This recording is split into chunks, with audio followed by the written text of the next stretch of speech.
I've had my fair share of problems on TikTok. I mean, just recently I got called out by some medical peeps attacking me about a clip from my podcast with Sebastian Maniscalco, and they were attacking me unfairly, unjustly, factually inaccurately even. And I have come to the point where I'm considering making a really drastic decision, and I really need your help at least to weigh in on this decision, because I want to hear your feedback. And we're going to be talking about that a little bit at the end of the video. For now, let's talk about the problem that is TikToxic. It seems on the platform, the only things that go viral is when you attack directly another person, you post something controversial, and that shouldn't be the case if you're posting quality content, good content. In fact, so many people in the medical field have caught on to this and think that in order to be effective, they have to call out and be controversial and attack others. And it's sad to see because they're in fact not being effective communicators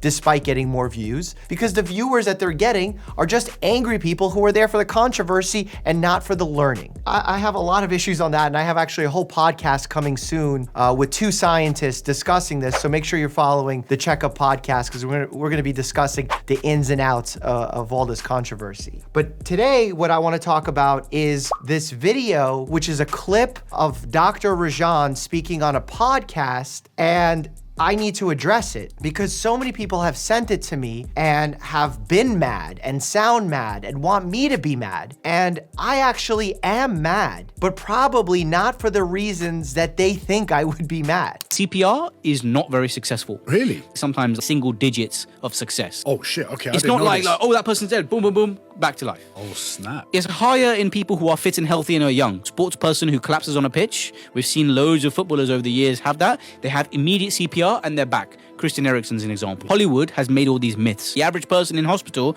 who've got medical conditions, 70, 80, 90 years old, it's not a high success rate. And even if they get a pulse back and their heart restarts, that period of time where their heart was stopped, their brain was obviously starved of blood and oxygen. They could have brain damage and long-term disabilities. Bruv. I'm mad because it felt like so many people who sent me this clip were disingenuously asking for fact-checking when what they really want is pure conflict. So that kind of raised a flag in my head, like, why are they sending this? Why do they want this controversy? Is this truly something wrong? And while they might not be big fans, but they might know that I'm very passionate about chest compressions. In fact, like we scream chest compressions, chest compressions, chest compressions. It feels like every video. I partnered with the American Heart Association, getting these CPR kiosks across the United States in order to teach people hands-only CPR, because CPR can save a life. So many cardiac arrests happen outside of the hospital. In fact, the majority of them happen outside the hospital. So we need good Samaritans to see people who are down, call for help right away,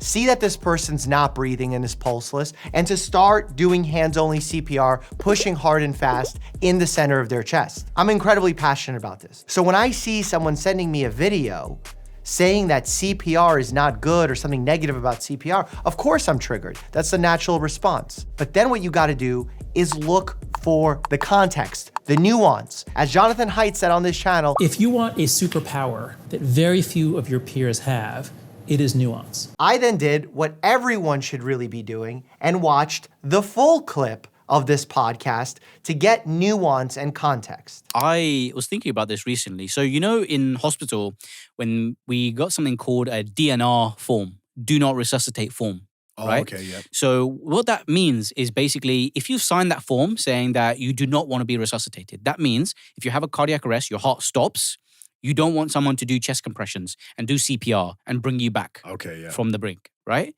You just want to be dead, and that's it. He's actually talking about do not resuscitate forms, which is a form that a patient can sign if they decided they likely wouldn't benefit from CPR, like if they're terminally ill. Because if you're already terminally ill and then you die, and then we do chest compressions, we're actually not helping you. So these conversations are so important to be had, and I applaud Dr. Rajan for having this intense, important, and emotional discussion on a podcast. There are, however, two problems that arise from the clip that was originally shared. One, we as content creators need to be really careful, especially in the medical space, of trimming a long form interview into a short clip or soundbite. Because had Dr. Rajan included a little bit about do not resuscitate forms or someone being terminally ill and then paired it with CPR, that would give us a lot more context and allow us to place that conversation into the correct part of our minds. There's nothing against Dr. Rajan because I've made this mistake time and time again.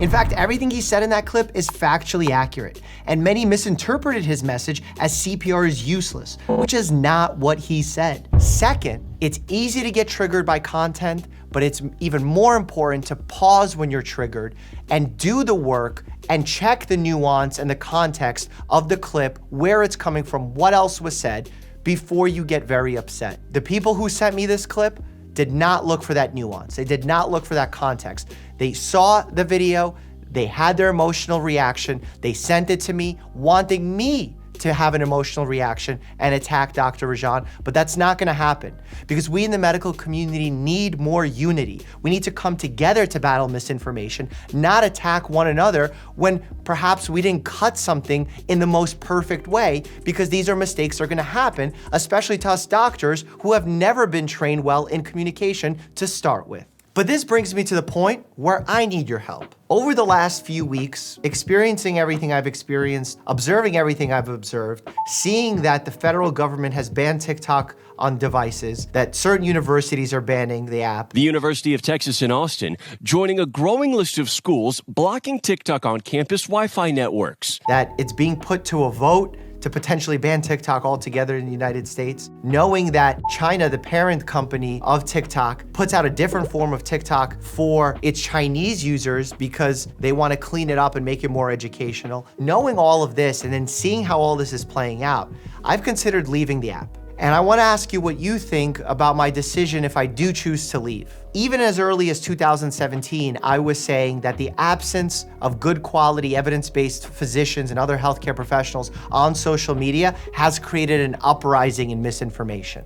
So I do think we need good medical voices on these platforms. But at the same time, I almost feel like a hypocrite putting content on TikTok and supporting the app when there's so much misinformation already there that they refuse to take down, take no action about, and then they instead fuel the resources and clicks and viewership to the most problematic, controversial, aggressive, almost like hate mob pieces of content. So I'm curious what you think. How would you feel if I was to delete my TikTok? I think it's a weird question to pose, but I think it's an important question to pose given where we currently find ourselves.